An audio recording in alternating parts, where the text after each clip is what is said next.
episode of the Whole Note podcast. My name is Shinyan Kim, and today we are joined by violinist Genevieve Smelser. Last year, Genevieve was one of 3 new violinists to join the historic Cleveland Orchestra.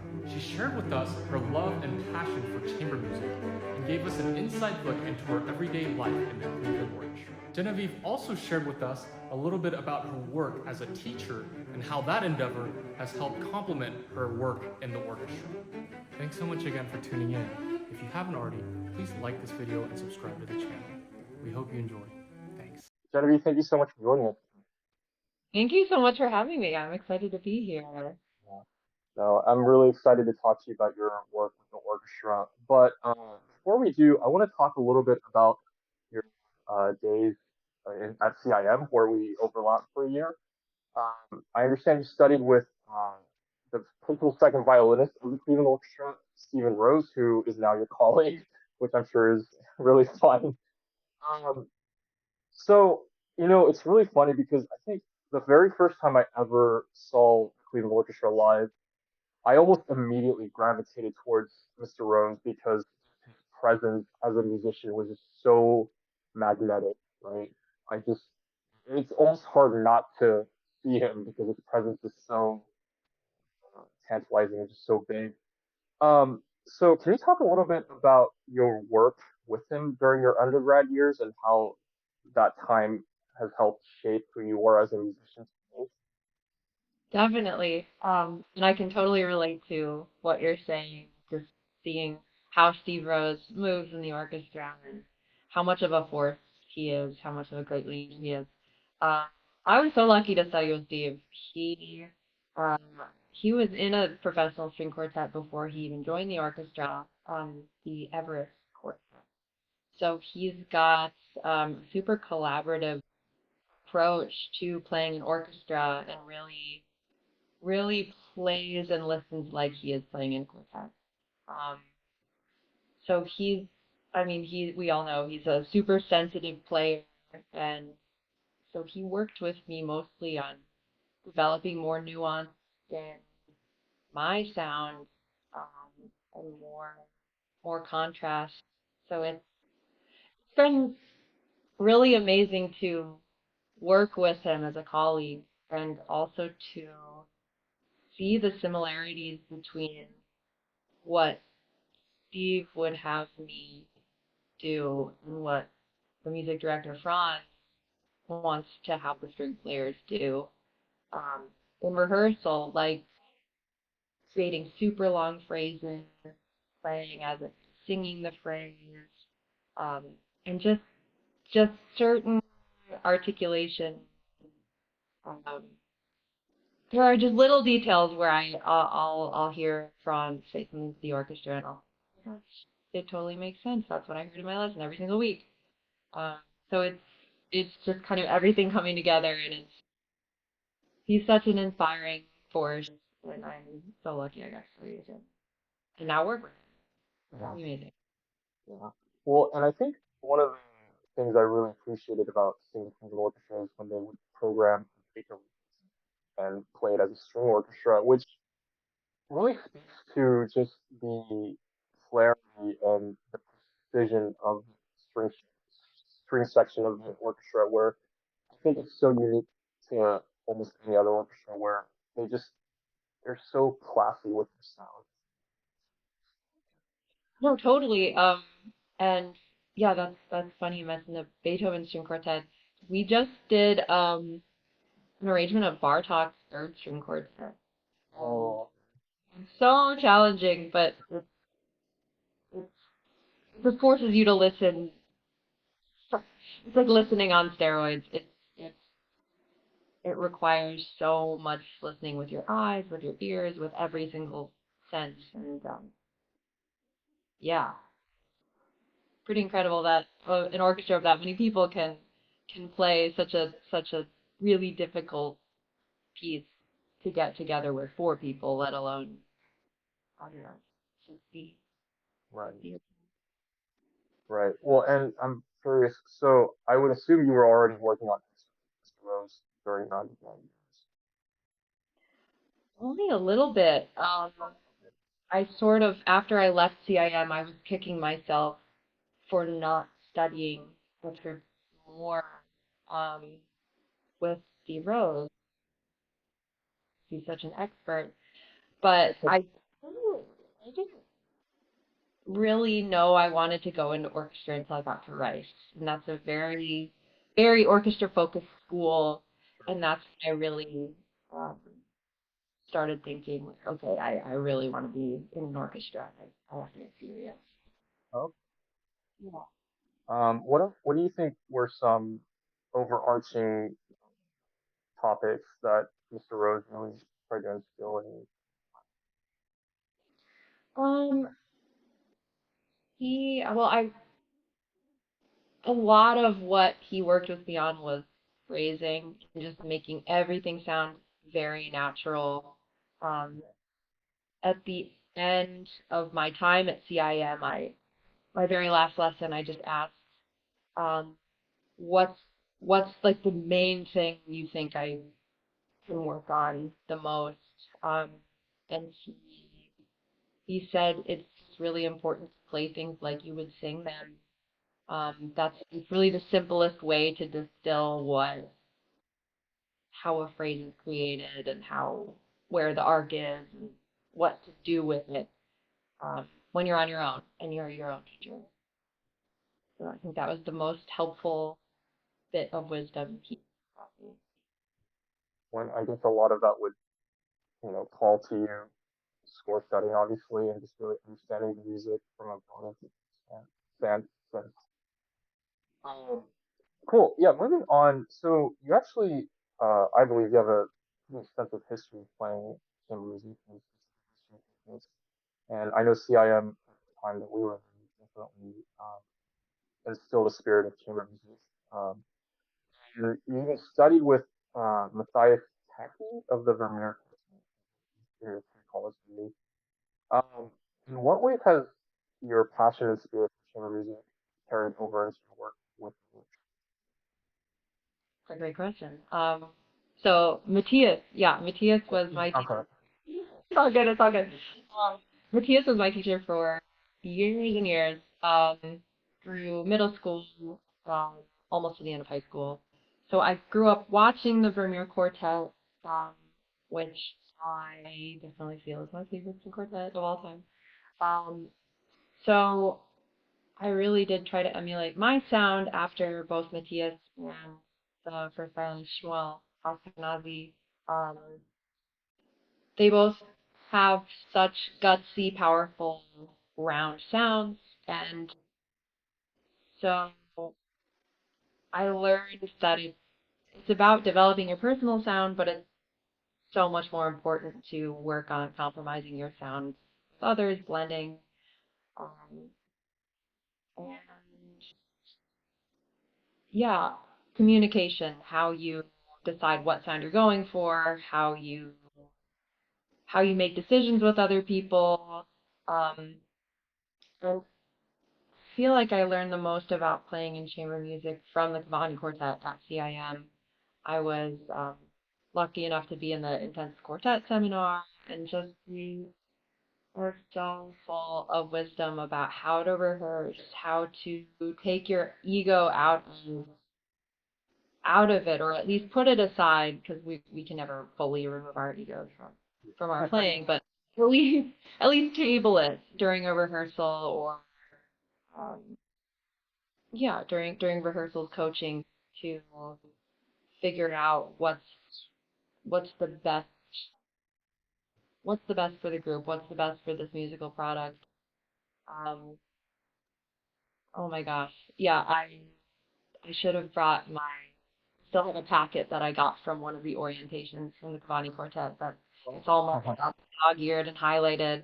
Um, they just had so much wisdom to share with students at CIM about how to listen and how chamber music will help you in any career in music or not music. It's just how to get along with people, how to listen. So when I am playing an orchestra, I really try to imagine I'm getting coached by one of the Cavani Quartet members, and oh, the student has an eighth note before you guys have your entrance. Um, yeah, it keeps things really interesting, and it also makes you feel more fulfilled in your section position, knowing like you're locked in, you're engaged. Um, so I think playing in a quartet can help with really anything, teaching, solo performance, orchestra, whatever you decide to do. Yeah, and I think along with the Cavani's, obviously, Peter Soloff of the Cleveland Orchestra, he was so inspirational. I think we were both blessed to have coaching with both him and members of the quartet. I think what I love about chamber music, and I'm sure you would agree, is it forces you to listen. And having worked with a lot of younger people, I think that's a skill that isn't always innate, especially in today's society where it's like really easy to kind of get distracted. But I think when you get to a place where you're really listening to what someone next to you is doing and reacting off of that, that takes a lot of focus that I think isn't always there to younger people. Yeah. Totally, it's a skill that you have to work on. And I'm so glad you mentioned Peter Thalopp. He was amazing at CIM as well, and was so instrumental.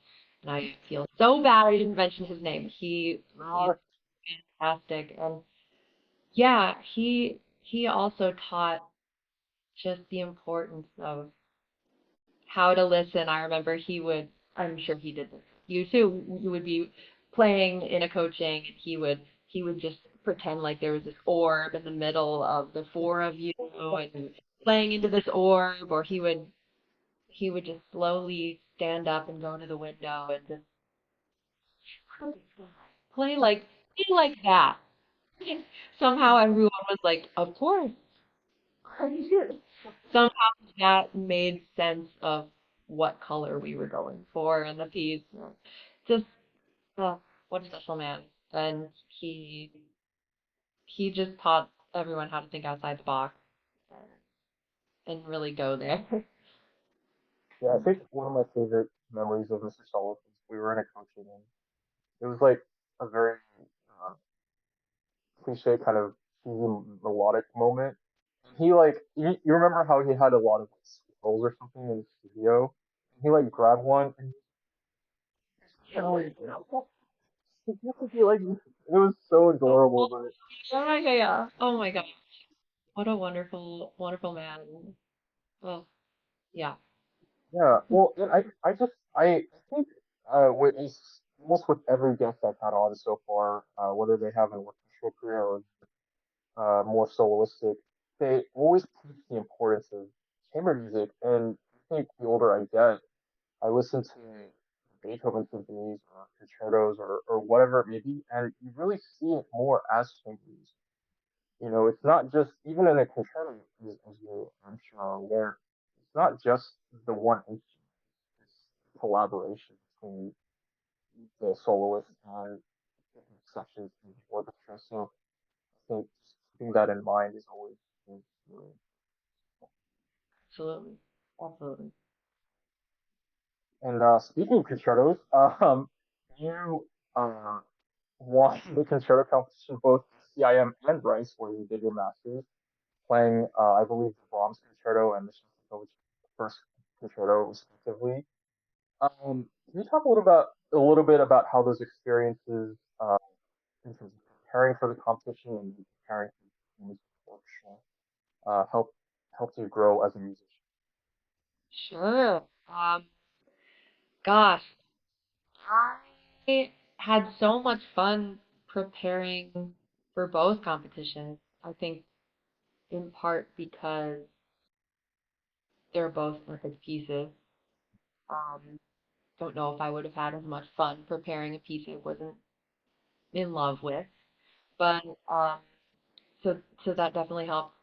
But I learned a lot about myself and what I need to feel 100% ready. with each piece, and they're very different pieces. Um, so I think the most important things to me while I was preparing were just how do I stay consistent with notes, with musical ideas that I've thought about, um, but also keep my conviction. You never want any musical idea to sound over rehearsed or forced, like, oh, her teacher told her to do an echo there. You always want it to feel natural. So that was an interesting balance to explore. Um, Definitely in addition to just shredding, doing a lot of practicing, did a lot of visualization and meditation. And I would just envision myself playing through the whole piece, either with orchestra or without orchestra. And that helps a lot. It really gets your heart rate up like you're actually performing. So you can get used to that feeling without actually doing it. It's pretty amazing. I could talk all day about visualization and how I feel about it. But let's see. I think that I started to have the most success in orchestral auditions when I started treating each audition like a performance, sort of like preparing for a concerto competition. You know, at the end of the day, it's a performance and it's your voice that you're sharing and it's your interpretation. And I think it's easy to get into this habit of thinking that orchestral auditions are formulaic. You just have to play the notes at the right time. And each orchestra wants a moldable person who's just going to lay down the notes. And uh, of course, they want a dependable person who's going to lay down the notes, but I think more so each orchestra wants a musician with their own voice that will help add something to the orchestra. So I really don't feel like I thought of orchestral auditions like that until pretty recently, and then I had a moment where I was like, I'm performing for the people behind the screen. Like this is sort of an intimate moment, not this. I mean, a little scary, but not this scary moment that I'm just trying to not make a mistake. It's really about sharing your interpretation of something with the panel, and yeah, it's interesting how the two sort of intersected, at least in my experience. Yeah. Yeah, well, and I think at least in America, it seems like for orchestra auditions, we have a mindset where an audition is almost like an exam. You go in and you just try and not miss notes basically or just point take it off. Um, and I mean, there is an element of accuracy that is obviously very important, but kind of like what you're saying, like at the end of the day, they want to hear music and they want to hear to have a sense of musicianship more than anything else, which is hard to do, I think, in pressure settings. So like to have the experience and the maturity to be able to bring out your convictions in a high pressure setting is, I think, very hard. Yeah, it is. It's hard to get to that point where you feel comfortable enough to express yourself. Um, and it can take a lot of auditions to get there. Um, yeah, definitely.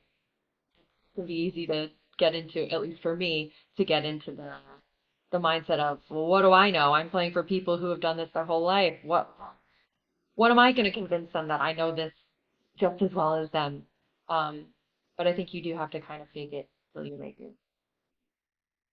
Yeah, Yeah. and I think visualization that's so important. And because I was talking to someone else the other day, and we were talking about like how the beginning of any audition or performance is the most uh, challenging just because you're obviously cold.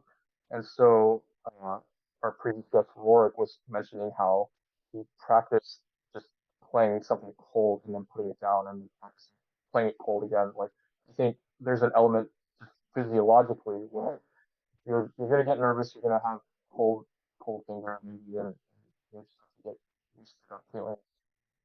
Definitely. It's I think it's really important to practice the the little things. Like obviously we're gonna practice starting each excerpt, but it's also the things you don't really think about, like, okay, what am I gonna do with my music? Am I gonna set it down first? How am I gonna walk? What shoes am I gonna wear? What outfit am I gonna wear if it's behind the screen? All of these things. For some, it can be really helpful to practice in your shoes that you're gonna wear. Um,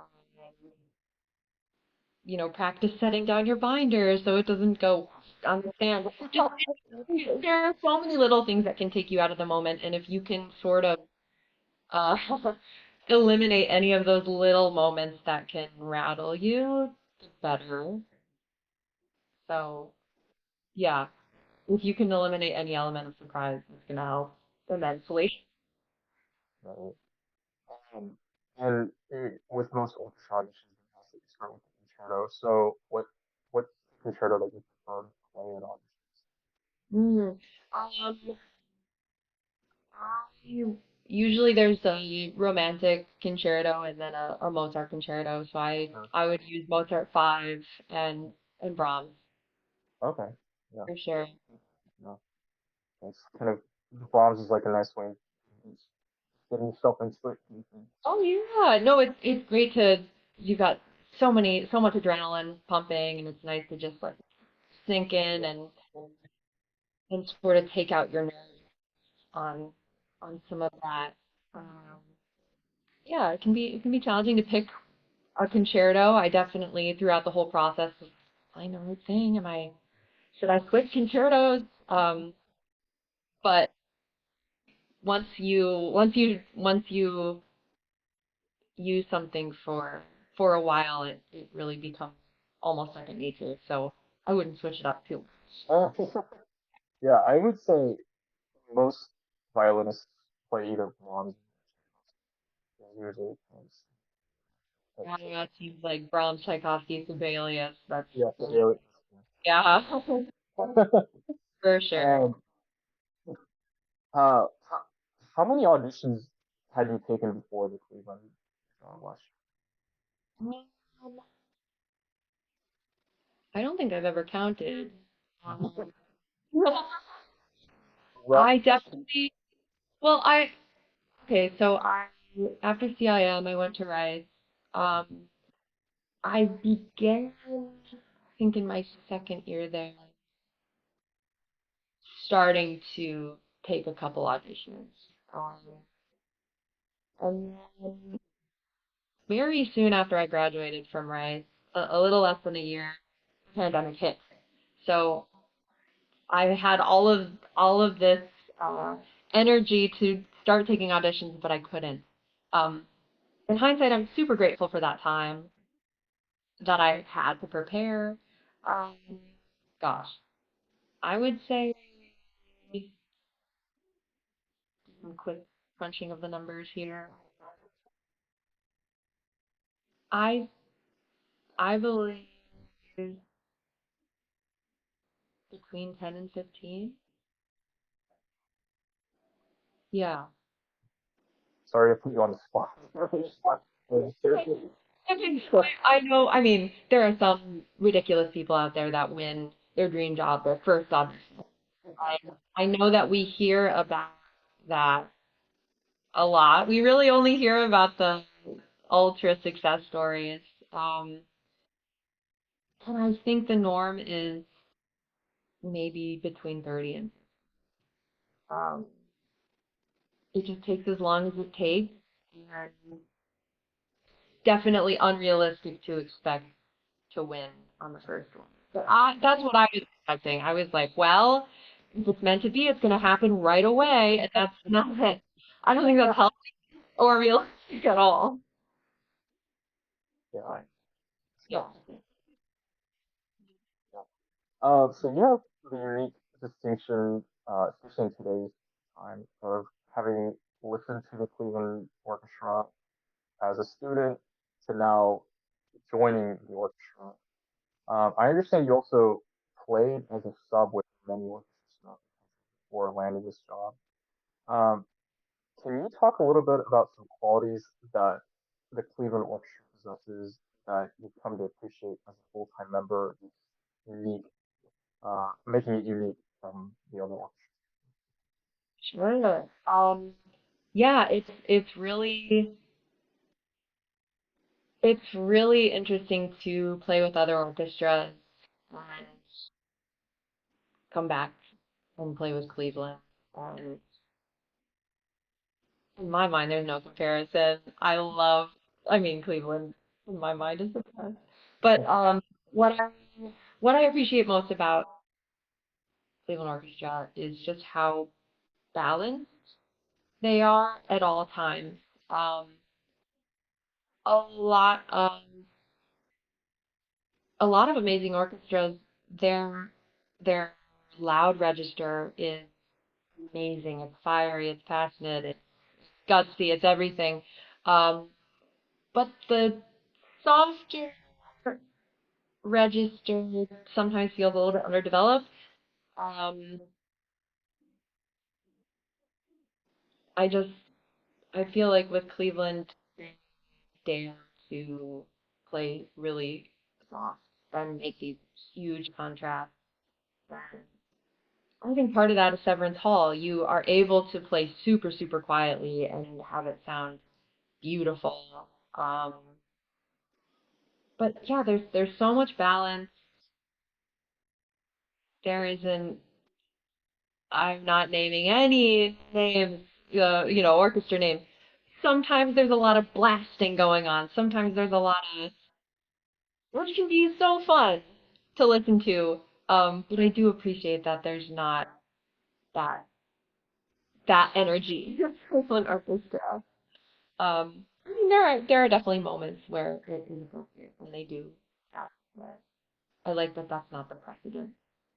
Um, what else? Gosh, I just think they really have such an elegant sound, and something is just so warm and special about it. I'm not saying that these other fantastic orchestras don't have an elegant sound. It's just something very unique about it. And I'm even having a hard time putting my finger on it. But so when you know, you know. Yeah, exactly. Yeah, and I think sometimes that's the problem with like modern age of classical music is we're all about projection and we're all about, you know, playing things as loud as we can sometimes. And I mean, I think there is a sense of weight and power that comes with a group that can play really loudly. But I would argue that it's almost more powerful to be able to draw the listener in by playing so quietly that you have the audience coming to like, what? So, For myself. Yeah, yeah. Yeah. Well, especially because again, like working with younger students, like that's their intuitive go-to sound is to play things loud. And working with chamber groups, sometimes I try to experiment with them and tell them like, hey, let's see how soft you can play. And it's hard for them, but when it works, like it's much more powerful. And I'm sure you. totally. It brings it into three dimensions, rather than just sound. It creates so much depth, and yeah, it forces the audience to listen. Yeah. It's like when you're a teacher and you want your kids to listen to you, and so you speak really quietly, and they go, "Oh, I better listen." Um, yeah, it's pretty magical. Definitely. Um, so moving on a little bit to another facet of your life, I believe you are a registered Suzuki speaker, correct? It is, it is. Did you study Suzuki at CIM, like the Suzuki method? Okay, so well, just some background. I grew up a Suzuki student. I've got Right. several Suzuki teachers in my family. My mom, I've got two aunts that are Suzuki teacher trainers, and my mom is a Suzuki teacher trainer as well. So it's always been a big part of my life. But I didn't start taking Suzuki courses until the pandemic. Just because all of us had all of this free time that we didn't know what to do with, and I thought that would be great. I can get registered on, via Zoom, and it was such a nostalgic, beautiful thing to go back and learn how to teach these pieces that are so ingrained in me. Um, so Did you take those courses through the Institute in Chicago? I didn't.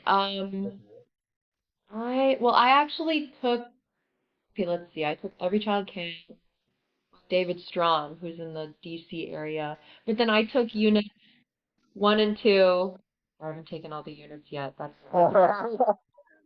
I took units 1 and 2 with my mom, which was amazing. She taught me growing up for a little bit, so it was absolutely insane to take Suzuki teaching courses with her. And so you had asked you had asked how it ties into orchestra. Yeah, I was just gonna ask like how your work as a teacher complements your work in the orchestra and vice versa. Yeah, okay. Um, well, I think one of the most important aspects of your musical practice in the Suzuki method. Are you registered in Suzuki? So I studied books 1 through 2, pre-twinkle to book. Oh, nice. Okay, okay. So one of the most important aspects is listening. Just the importance of listening to your repertoire. And I still to this day don't feel like I know a piece unless it's almost memorized, or if it is memorized, even in orchestra. And maybe I don't know if that's a problem or not, but I, with my own private students, I try to instill the importance of listening um, into them, and it can be, when you've got soccer practice, homework, all of these things going on, it can be hard to prioritize that. Um, so I spend a lot of time trying to help them like romanticize their listening sessions, whether it's listening to their pieces while they're going on a walk or drawing. I like to, especially with my younger kids, I like to have them draw a picture of what I'm hearing, or even listen with friends who are or aren't playing the same piece as you, um, just to keep it interesting. But I think I'm so fortunate that I was taught how to listen, or the importance of listening. So every week when I'm trying to learn a new program, that's the most important part of my practicing. It's just how I wrap my brain around what I need to practice, how I need to practice. It's just listening to the pieces and yeah, score studying. I think Suzuki teaches you how to score study, even though you don't know what score studying even is at that age. Um, so the listening has certainly helped myself in orchestra. Also, mapping out parts of the bow, paying attention to, okay, the concertmaster is has this much from the tip and they're starting there, or this. Um, yeah, it's funny just visualizing yourself in group class. Like, okay, now we start from frog. Now we start from here. Now, you mapping all these things out that are essential in orchestra. It's helped me so much. My gosh. Yeah. Well, I and I know. think just generally speaking, I'm not saying one way is better than the other, but I will say that I've noticed that with our colleagues, the ones that grew up Suzuki students tend to, in general, be better than And again, that's not to say that the ones that study traditionally aren't. But it's just there's something because you're from the very beginning you're taught to listen to recordings. Just everything is almost by ear at that point. But the other aspect of Suzuki training that I really adore is actually the concept of review. So every piece that a student plays, like they give a final performance of that book, but then you're taught to go back and review it. And I love that because it instills a sense of growth mindset in kids that are obviously in the younger stages. And I think it's so imperative that we tell ourselves that, nothing is ever a finished product. We're always trying to grow and enhance. Yeah, that is a fantastic point to bring up. Yeah, it shows you how far you've come and that you're never above a piece. It's really what you can do with that piece. And yeah, we're never finished learning, even if we think the piece is too easy or, well, I played that when I was 12. I can't possibly play it again. Of course you can. You can just use it as a canvas to show what you know now. Yeah, it is a beautiful practice of reviewing. Well, and do you have students yourself right now in Cleveland? Right now, I don't have any in Cleveland. I'd like to. I work with I work with some students online.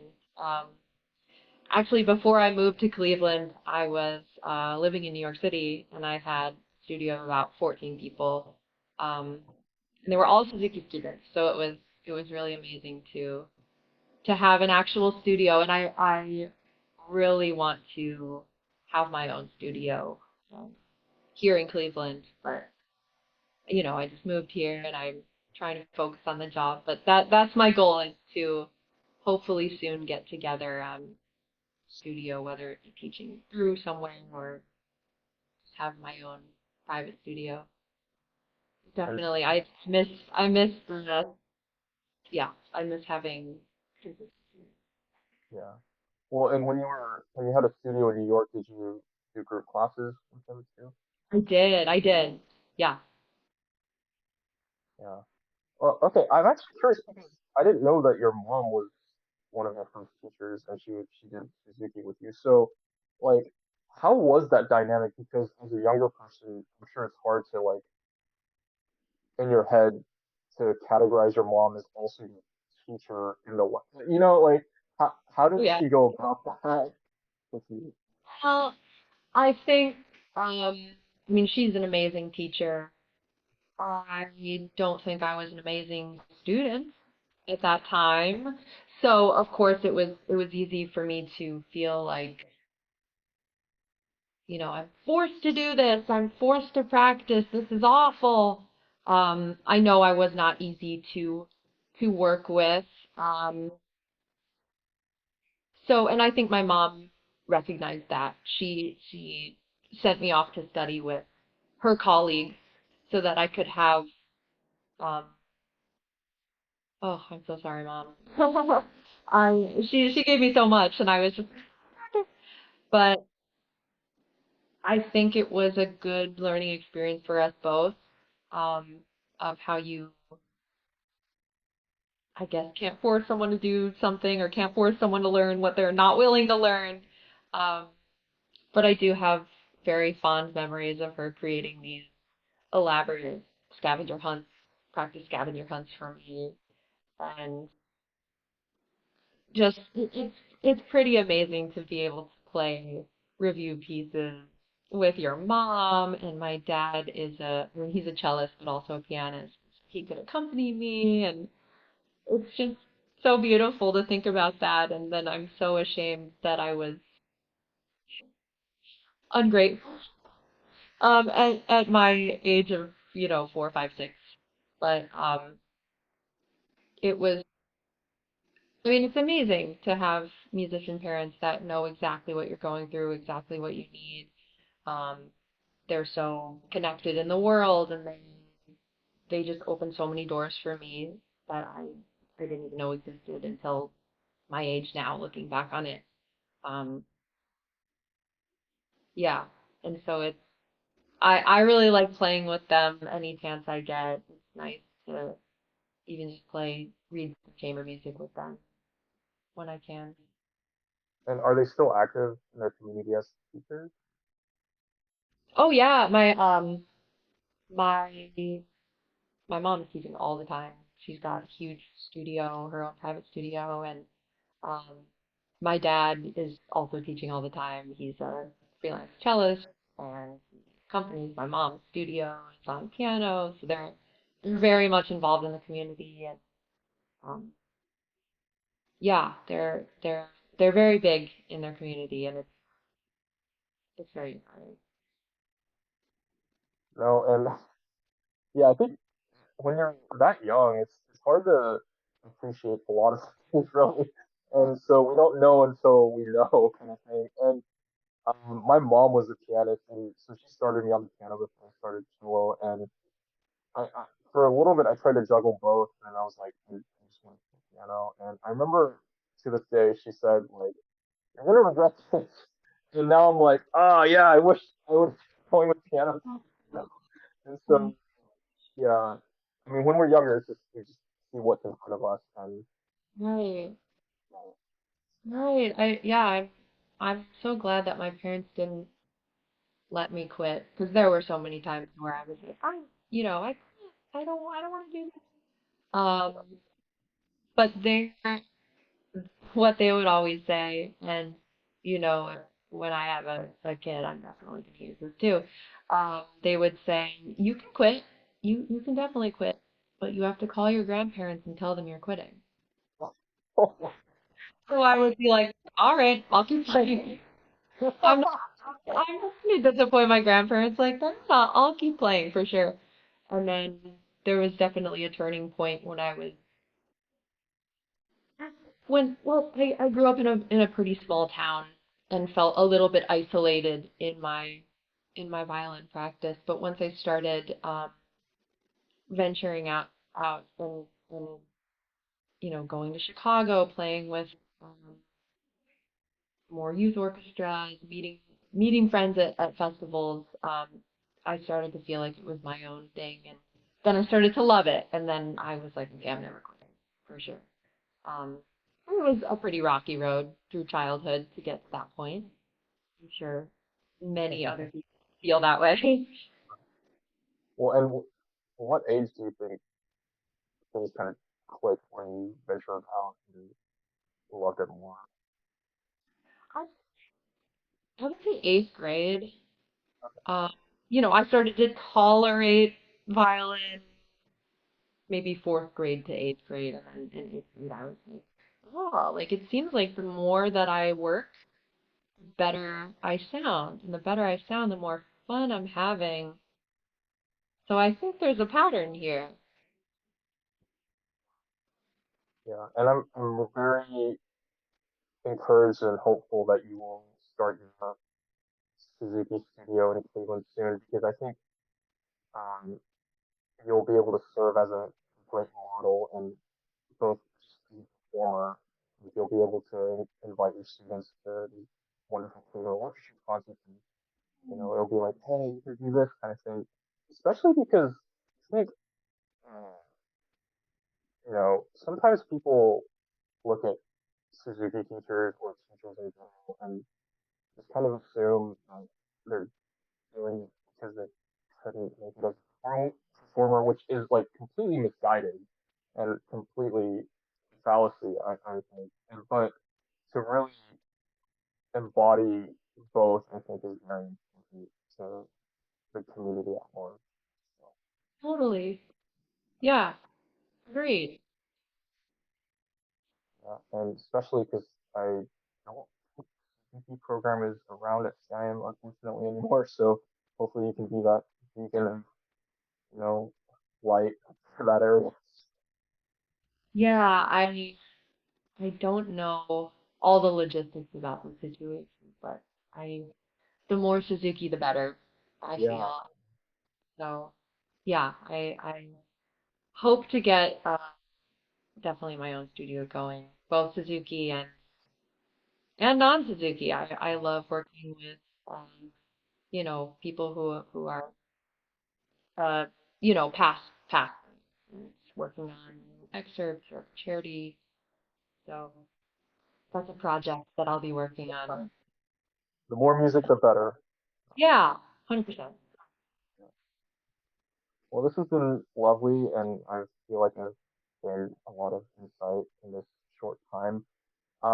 Before we close, do you mind sharing some last words of wisdom to the audience, especially those that are a little younger that are cultivating their own passion?